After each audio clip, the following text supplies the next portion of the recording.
खरिद गर्न नमिल्ने, उपभोग वा प्रयोग गर्न प्रतिबन्ध लागेका वस्तुहरू पनि बजारमा छ्याप्छ्याप्ती पाइरहन्छन्। सरकारी निकायले प्रतिबन्ध लगाइसकेपछि पनि कुनै पनि उद्योगले आफ्ना गुणस्तरहीन वस्तु फिर्ता लैजाँदैनन्। नेपालमा उत्पादन भएका वा विदेशी कम्पनीले नेपालमा बिक्री गरेका कुनै पनि वस्तुको गुणस्तरमा प्रश्न उठ्यो भने बजारबाट फिर्ता लैजाने चलन छैन। यस सम्बन्धी काम गर्ने सरकारी निकाय निकम्मा हुँदा यस्तो भइरहेको छ।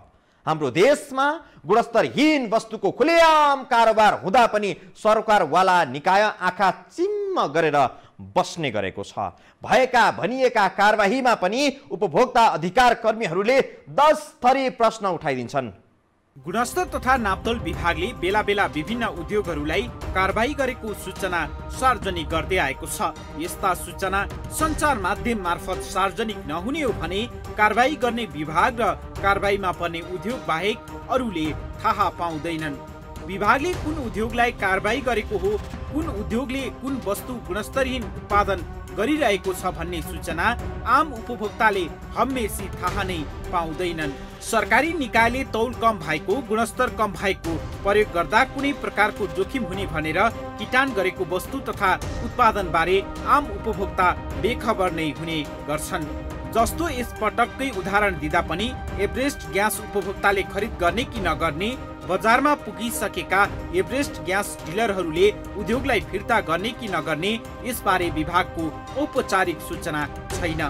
सार्वजनिक सञ्चार माध्यमहरूबाट विभागले औपचारिक रूपमा यी वस्तु उपभोग प्रयोग नगर्न र नगराउन भनेर कुनै प्रकारको सूचना जारी गर्दैन। सुरक्षा गर्ने, उसको वस्तु र सेवामा चाहिँ सुरक्षित बनाउने उसको दायित्व हो नि त। उसलाई सुरक्षा, उपभोक्ताको सुरक्षाका लागि स्थापित संस्था हो। तर यहाँ के भने उद्योगीहरूको सुरक्षाका लागि ऊ बसेको जस्तो देखियो। सिमेन्ट, रड, खाना पकाउने ग्यास मात्रै होइन, अन्य धेरै प्रकारका खाद्य वस्तुहरूको समेत गुणस्तर तथा नापतोल विभागले अनुगमन र ल्याब टेस्ट गर्छ।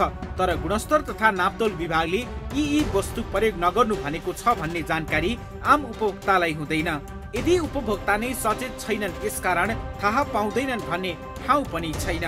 किनभने सचेत उपभोक्ताहरू नै सरकारी निकायको सूचना भन्दा बाहिर नै छन्। उपभोक्ता अधिकार कर्मीहरूको बुझाइमा पनि उपभोक्तासँग सरोकार राख्ने नेपालका सरकारी निकायहरूले आम उपभोक्ताको विश्वास प्राप्त गर्न सकेका छैनन्।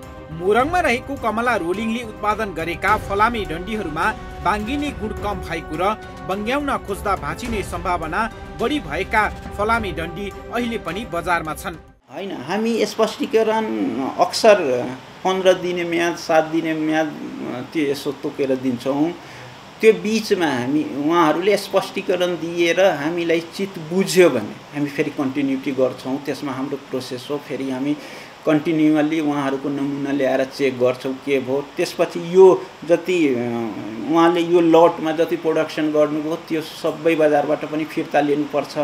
त्यसैले यो उहाँहरूले के कसो गर्नुभयो सबैबाट हाम्रो विभाग सन्तुष्ट भयो भने फेरि हामी कन्टिन्युटी गर्छौँ। तर ती वस्तु न उद्योगले फिर्ता लैजान्छन्, न उपभोक्तालाई थाहा हुन्छ कि यी डन्डी प्रयोग गर्न हुन्न भन्ने कुरा।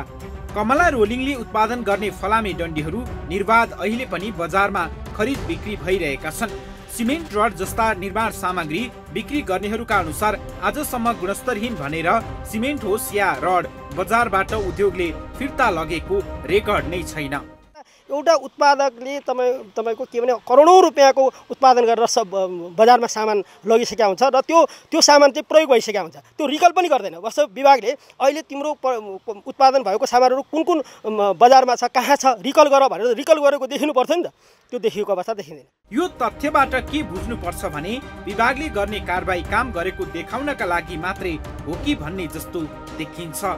उपभोक्ता अधिकार कर्मीहरूको संख्या पनि यही नै छ। उ त पुरै तपाईको उपभोक्ता र जनताको संस्था होइन कि, त्यो चाहिँ व्यापारीहरूको संस्थाको रूपमा रहेछ र यो व्यापारीहरूलाई चाहिँ गुणस्तरहीन वस्तु उत्पादन गर्नको लागि एउटा ढालको रूपमा र ऊ चाहिँ तपाईँ एउटा नियामक निकायको रूपमा उसलाई चाहिँ चिन्ह यो लाइसेन्स दिने संस्थाको रूपमा स्थापित भएको छ। विभागको भूमिका उपभोक्ताको हित संरक्षण गर्ने भन्दा पनि उद्योगीकै सहयोगी जस्तो बनिरहेको आरोप पनि लाग्ने गरेको छ।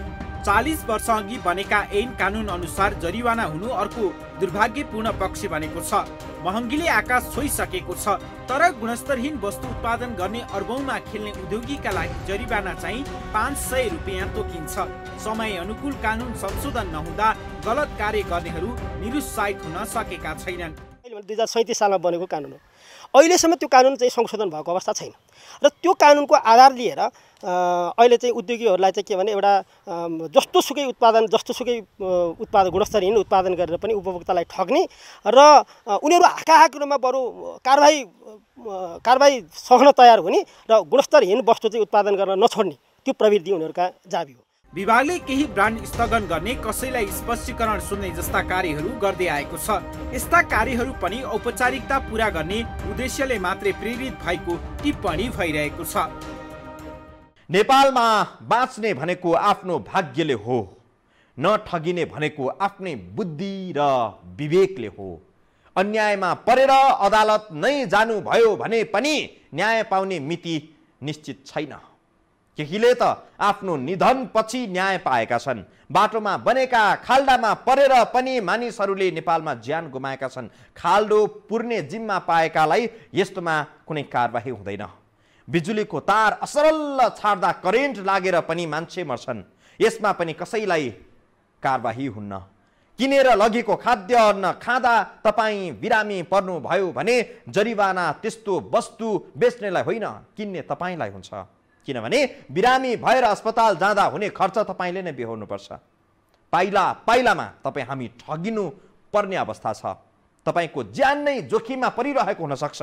दर्शकवृन्द, तपाईँको ख्याल गरिदिने यहाँ कुनै सरकार छैन। सक्नुहुन्छ भने आफै जोगिनुहोस्, सक्नुहुन्न भने पनि आफै जोगिनुहोस्। समय चक्रको आजको प्रस्तुति सकियो। बिदा दिनुहोस्। नमस्कार।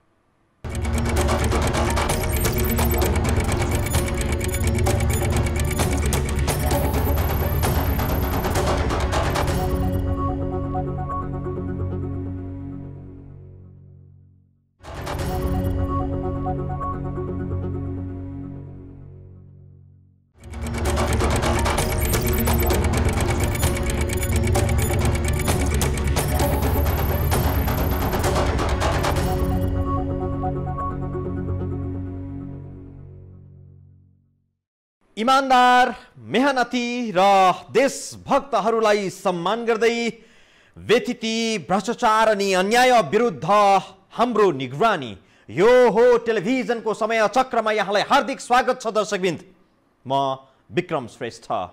बजारमा पाइने सिमेन्ट, फलामे, छड हेर्दा सबै उस्तै दुरुस्तै देखिन्छन्। कुन उत्पादन सक्कली हो, कुन उत्पादन नक्कली हो थाहा हुन्न। गुणस्तरहीन भनेर सरकारी निकायले नै कारबाही गरिसक्दा पनि ती वस्तुहरू बजारमा छ्याप्ती पाइन्छन् बिक्रीका लागि। यसकारण त्यस्ता गुणस्तरहीन वस्तु खरिद गर्ने बेला आम उपभोक्ता सजिलै झुक्किन पुग्छन्। अन्जानमै गुणस्तरहीन वस्तुका लागि पुरा मूल्य धेरैले तिरिरहेका हुन्छन्। पछिल्लो समय त्यस्तै भएको छ। सिमेन्ट, रड र खाना पकाउने ग्यास जस्ता वस्तु खरिद गर्दा होसियार हुनु नै पर्ने अवस्था आएको छ। उपभोक्ता ठग्ने केही उद्योगमाथि नेपाल गुणस्तर तथा नापतोल विभागले कारबाही गरेको छ। कारबाही पर्नेमा 4 सिमेन्ट उद्योग, 1 ग्यास उद्योग र स्टिल उद्योग छन्।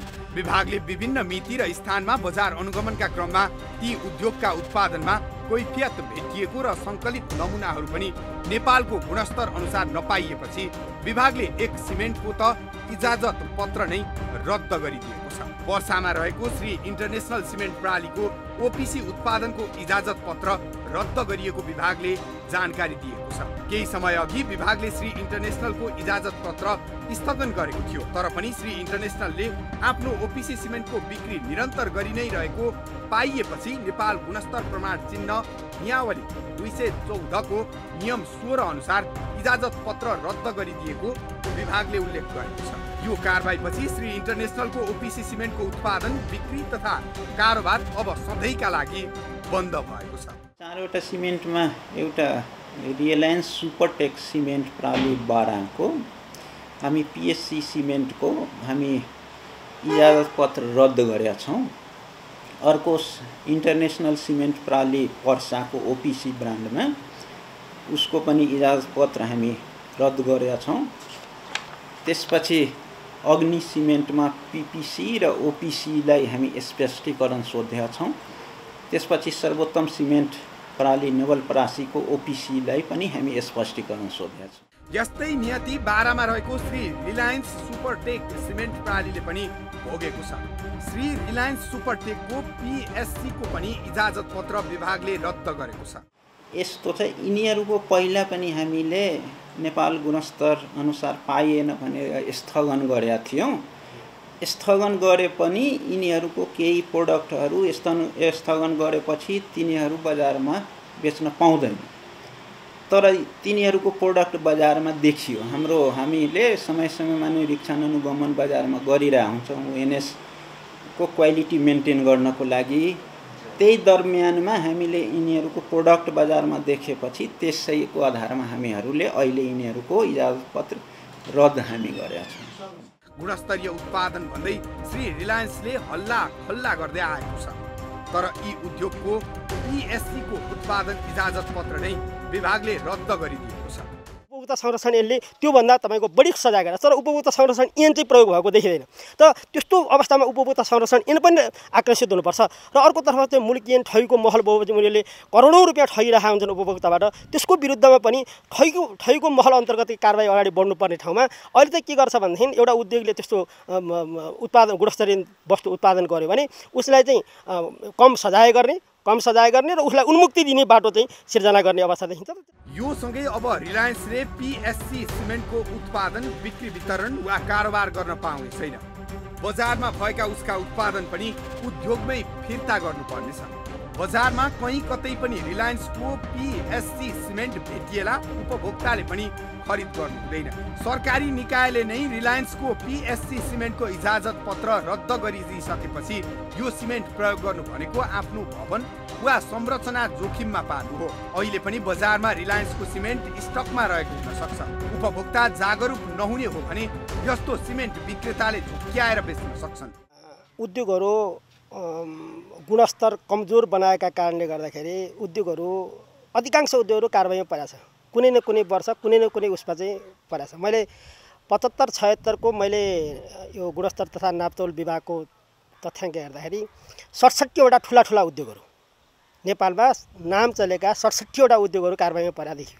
सिमेन्ट, छड, त्यसपछि ग्यास उद्योगहरू, यी उद्योगहरू चाहिँ तपाईँ कारबाही परेको पाइयो। सरकारले तोकेको नियम बाहिर गएर सिमेन्ट उत्पादन गरेको भन्दै विभागले रूपन्देहीमा उद्योग रहेको श्री अग्नि सिमेन्ट यी प्रणालीसँग पनि स्पष्टीकरण सोधेको छ। अग्निको पिपिसी र ओपिसी सिमेन्टको गुणस्तरमा तोकिएको मापदण्ड पूरा नभएको विभागको दाबी छ।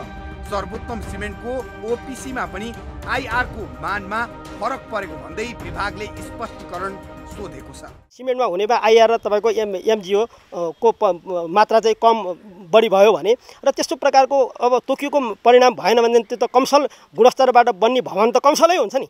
त्यसैले गर्दा भोलि भूकम्पबाट अरू कुनै कारणबाट बन्दै घरहरू पनि भत्केका हामी कयौँ उदाहरणहरू देख्न सक्छौँ। निर्माण सामग्री खरिद गर्दा उपभोक्ताहरूले अझै सचेत त फलामे डन्डीहरूमा हुनुपर्ने भएको छ। मोरङमा उद्योग रहेको श्री कमला रोलिङ मिल्स प्रणालीका अधिकांश उत्पादन गुणस्तरहीन पाइएका छन्। विभागले सङ्कलन गरेको नमुनामा सल्फरको मान 0.060% भेटिएको छ, जबकि सल्फरको मात्रा 0.055% भन्दा बढी हुनै हुँदैन। हाम्रो कमला रोलिङ मिल्स प्रणालीमा मोरङमा उहाँहरूको त्यो सल्फरको मान जति हुनुपर्ने त्यति भएन। त्यसैले हामी उहाँहरूलाई अहिले स्पष्टीकरण सोधेका हौँ कमलालाई। यसो हेर्दाखेरि के देखिन्छ भने नेपालमा उद्योगहरू गुणस्तरहीन वस्तुहरू उत्पादन गर्ने र त्यसबाट अकुत मुनाफा आर्जन गर्ने र त्यसपछि कारबाहीका नाममा चाहिँ उद्योगहरू केही थोरै त्यो एउटा उनीहरूको बिचमा बेसमा नियामक निकाय र उद्योगीहरूको बिचमा कुरा नमिलेका कारणले गर्दाखेरि उनीहरू कारबाही गरेको बाहना गरिएको अवस्था देखिन्छ। त्यसैगरी कमला रोलिङले उत्पादन गरेका फलामे डन्डीमा फस्फोरसको मात्रा पनि तोकिएको भन्दा बढी पाइएको छ। सरकारी मापदण्ड अनुसार फस्फोरसको मात्रा 0.055% भन्दा बढी हुनु हुँदैन। तर कमला रोलिङका फलामे डन्डीमा 0.059% फस्फोरस पाइएको छ। सल्फर र फस्फोरसको संयुक्त मान बढीमा 0.105% भन्दा बढी हुनु हुँदैन, तर भेटिएको छ -0.119%। यी प्राविधिक कुरा धेरै जसो उपभोक्तालाई थाहा हुँदैन, तर फलामे डन्डीमा सल्फर र फस्फोरसको मात्रा बढी भेटियो भने बुझ्नुपर्छ कि ती डन्डीबाट बनेका संरचना कुनै पनि भूकम्पले तहस नहस हुन सक्छन्, किनभने सल्फर र फस्फोरसको मात्रा बढी हुँदा डन्डीमा लचकपन समाप्त हुन्छ।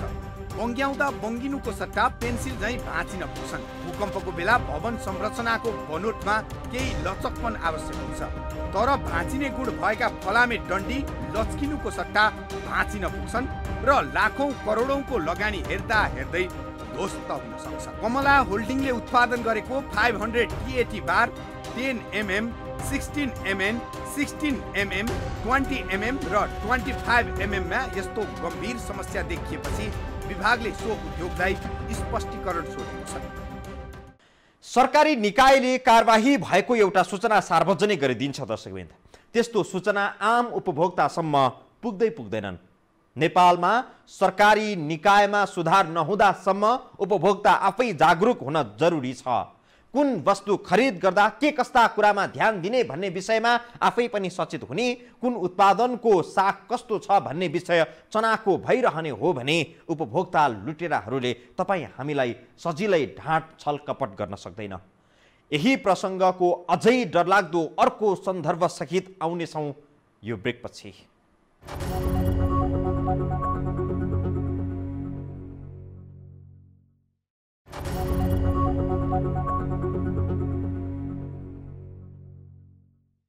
काठमाडौँ उपत्यकालाई नै मुख्य बजार बनाएको एउटा खाना पकाउने ग्यास बुटलिङ गरेर बिक्री गर्ने एक उद्योग छ, जसको नाम हो एभरेस्ट ग्यास उद्योग। यस उद्योगको एभरेस्ट ग्यास अहिले पनि काठमाडौँभर च्याप्ती छ भन्ने सूचना हामीलाई प्राप्त भएको छ। तर एभरेस्ट ग्यासको कारोबार वा खरिद बिक्री गर्न नमिल्ने गरी सरकारले रोक लगाइसकेको छ। एभरेस्ट ग्यासले उपभोक्ता ठगेको ग्यासको सट्टा लेदो राखेको प्रमाणित नै भइसकेको छ। यति मात्र होइन, यस उद्योगका सिलिन्डर समेत जोखिम रहित नभएको बताइन्छ। यति डरलाग्दो एभरेस्ट ग्यास बजारमा च्याप्ती छ। के यो कुरा तपाईले थाहा पाउनु भएको छ? काठमाडौँको चालनाखेल वाडा नम्बर 5 मा रहेको एभरेस्ट ग्यास उद्योगले उत्पादन गर्ने खाना पकाउने एलपी ग्यास प्रयोग गर्ने उपभोक्ताका लागि खतराको घण्टी बजेको छ। एभरेस्ट ग्यास गुणस्तरीय नभएको भन्दै गुणस्तर तथा नापतौल विभागले नै यस उद्योगलाई कारबाही गरेपछि उपभोक्ताले पनि डराउनु पर्ने अवस्था आएको छ। एभरेस्ट ग्यास निर्धक्क भान्सामा ल्याएर प्रयोग गर्ने, गिजर चलाउनका लागि बाथरुममा राख्नेहरूले अब सचेत हुनुपर्ने भएको छ। एभरेस्ट ग्यासले कुन बेला कहाँ कसरी धोका दिने हो केही निश्चित छैन। खाना पकाउने इन्धनका रूपमा एलपी ग्यासलाई बुझ्ने गरिन्छ, तर गुणस्तरीय सिलिन्डरको नियमित हाइड्रोलिक टेस्ट, पुराना सिलिन्डर विस्थापन, आधुनिक प्रविधियुक्त बोटलिङ प्लान्ट आदि भएन भने खाना पकाउने ग्यास बमका रूपमा रूपान्तरण हुन सक्छ। खाना पकाउने ग्यास विस्फोटर भएर वर्षौनी धेरै मानिसको मृत्यु समेत हुँदै आएको छ। तपाईले पनि कतै एभरेस्ट ग्यास प्रयोग त गरिरहनु भएको छैन? तपाईको भान्सामा पनि एभरेस्ट ग्यास छ भने होशियार, अब कुनै पनि बेला यो ग्यास तपाईको जीवनको चुनौतीका रूपमा प्रकट हुन सक्छ। गुणस्तरको मापदण्ड पूरा नगरेका कारण गुणस्तर तथा नापतौल विभागको कारबाहीमा एभरेस्ट ग्यास परेको छ। एभरेस्ट ग्यासमा एलपीजी उहाँको सिलिन्डर हामी अनुगमन गरेर ल्याउँदाखेरि लेदो भेटियो भित्र। त्यो लेदो भेटिएपछि हामीले त्यो गरे हौं। नेपालमा सरकारी निकायले नियम अनुसार सञ्चालन नहुने उद्योगी उत्पादनमाथि कारबाही प्रक्रिया नचलाउने भनेर बदनाम छन्, तर एभरेस्ट ग्यास भने सरकारी निकायकै कारबाहीमा परेको छ। नेपालमा फितलो अनुगमनका कारण धेरै गल्ती कमजोरीहरू गरिरहनेहरू समेत सजाय पाउँदैनन्, तर एभरेस्ट ग्यासले कुन हदसम्म लापरवाही गरेको होला त, जसका कारण यो ग्यास फितलो अनुगमन संयन्त्रका बावजुद सजायको भागीदार बन्यो। गुणस्तर तथा नापतौल विभागले एभरेस्ट ग्यासको एनएस अर्थात् गुणस्तर चिन्ह कोसिदिएको छ। एनएस चिन्ह प्राप्त उत्पादनको अर्थ हुन्थ्यो कि यी वस्तुहरू नेपालको कानुन अनुसार गुणस्तरीय हुन्छन्। यस्ता वस्तुको खरिद र उपभोक्ताका लागि धेरै सोचिरहनु पर्दैन। तर एभरेस्ट ग्यासको गुणस्तर चिन्ह नै विभागले खोसिदिएको छ। विभागले दिएको जानकारी अनुसार नेपाल गुणस्तर प्रमाण चिन्ह नियावली 2040 को नियम 16 अनुसार प्रमाणपत्र स्थगन गरिएको छ। एभरेस्ट ग्यासमा गरिएको कारबाहीको जानकारी असार 12 गतेको सूचना मार्फत विभागले दिएको छ। स्थगनको कारबाही पनि कुनै औचित्य छैन भने अर्कोतर्फ तपाईँको दण्ड सजाय जरिमाना गर्ने व्यवस्थाहरू जो छ त्यो पनि प्रभावकारी छैन। त्यो उनीहरूलाई त अझै पछिल्लो चरणमा हेर्ने भने कुनै पनि उद्योगी कुनै पनि उत्पादक चाहिँ तपाईँको एक दिन जेलमा बसेको रेकर्ड हामीले देख्न पाउने अवस्था छैन। गुणस्तर चिन्ह नियमावली 2040 को नियम 16 अनुसार केही निश्चित कसुर गरे मात्रै यस्तो कठोर कारबाही विभागले गर्न सक्छ। गुणस्तर चिन्ह प्रमाणपत्र स्थगित वा रद्द गर्ने निम्न प्रकारका अवस्था हुनुपर्छ। इजाजत पत्रवालाले उत्पादित, निर्मित वा अङ्गीकृत प्रक्रिया वा प्रदत्त सेवा नेपाल गुणस्तर अनुरूप नभएमा, इजाजत पत्रवालाले नेपाल गुणस्तरमा निर्दिष्ट विधिहरू नअपनाई कुनै पदार्थ, प्रक्रिया वा सेवाको सम्बन्धमा गुणस्तर प्रमाण चिन्ह वा प्रमाणपत्र प्रयोग गरेमा, इजाजत पत्रवालाहरूले ऐन वा यो नियावलीको प्रतिकूल काम कारबाही गरेमा वा कार्यालयले दिएको आदेश नमानेमा, इजाजत पत्रवालाले इजाजत पत्र, प्रमाणपत्र वा कबुलियत पत्र वा मन्जुरनामामा तोकिएको शर्तहरू पालना नगरेमा, यी मध्ये कुनै कसुर गरेमा गुणस्तर प्रमाणपत्र रद्द वा खारेजी नै हुन सक्ने कानुनमा छ। रद्द भएको हामी जसरी कुनै सिमेन्ट प्रोडक्सन गऱ्यौँ, सुरु गर्नु बजारमा जानुभन्दा पहिला भनौँ न एनएस मार्क लिनुपर्छ। एनएस मार्क लिनको लागि उहाँहरूको क्वालिटी म्यानुअल हुन्छ, डकुमेन्टेसन हुन्छ, त्यसपछि उहाँहरूको इन्डस्ट्रीमा कसरी प्रोसेस हो के गरिराख्नु भएको छ, त्यसपछि उहाँहरूबाट हामी नमुना ल्याएर नमुना परीक्षण गरेर हाम्रो एनएस नेपाल गुणस्तर अनुरूप पायो भने हामीले यहाँ एनएस दिन्छौँ। रद्द भइसकेपछि फेरि सबै प्रक्रिया उहाँलाई सुरु गर्नुपर्छ, किनभने जिरोमा आउनुभयो, उहाँ रद्द भनेपछि जिरो पोजिसनमा आउनुभयो, त्यसैले फेरि उहाँलाई सुरु गर्नुपर्छ। दर्शकहरूका लागि कानुनमा उल्लेख भएका विषयहरू केही क्लिष्ट लागेको हुन सक्छ। खासमा एभरेस्ट ग्यासले चाहिँ ग्यास भनेर लेदो भर्ने र उपभोक्तालाई बिक्री गर्दै आएको थियो, अर्थात् एभरेस्टले तौलमै उपभोक्ता ठग्ने काम गरिरहेको थियो। यो ग्यास उद्योगले चाहिँ तपाईँको रेगुलेटरदेखि लिएर ग्यास तपाईँको सिलिन्डरहरू कमसल उत्पादन गरेको अवस्थामा, त्यस्तो अवस्थामा त के हुन्छ भने उपभोक्ताहरू ठुलो एउटा त्यसबाट क्षति बेहोर्नु पर्ने अवस्था हुन्छ नि। घर त बनिसक्यो नि होइन, घरमा एकजना मान्छे चाहिँ तपाईँको ग्यास सिलिन्डर पड्केका कारणले गर्दा मान्छेको मृत्यु भइसकेको अवस्था हुन्छ नि। तर उद्योगीलाई चाहिँ के सजाय हुन्छ भन्दाखेरि त्यही हामीले भने जस्तो त्यो 5,000 रुपियाँ जरिमाना र बढीमा 1 वर्षसम्म कैद। अहिलेसम्म कुनै पनि उद्योगीलाई चाहिँ कैदको सजाय त भएकै छैन र अब त्यो थोरै सजायको आधारमा चाहिँ नेपालमा चाहिँ उद्योगीहरू चाहिँ यो झन् त्यो गुणस्तरीय वस्तु उत्पादन गर्नुभन्दा गुणस्तरहीन वस्तु उत्पादन गरेर रातारात धनी बन्ने र उपभोक्तामाथि ठगी गर्ने उहाँ छ। यही कसुरका कारण अहिले एभरेस्ट ग्यासले आफ्नो गुणस्तर चिन्ह गुमाएको छ। गुणस्तर प्रमाणपत्र चिन्ह गुमाएपछि एभरेस्टले कारोबार गर्न पाउँदैन, तर कारोबार भने भइरहेको बुझिएको छ। यस सम्बन्धमा एभरेस्ट ग्यासका निर्देशक सुदीप घिमिरेसँग बुझ्न खोज्दा उनले आफूलाई यसबारे राम्रो जानकारी नभएको र बुझेर स्पष्ट पार्ने बताए।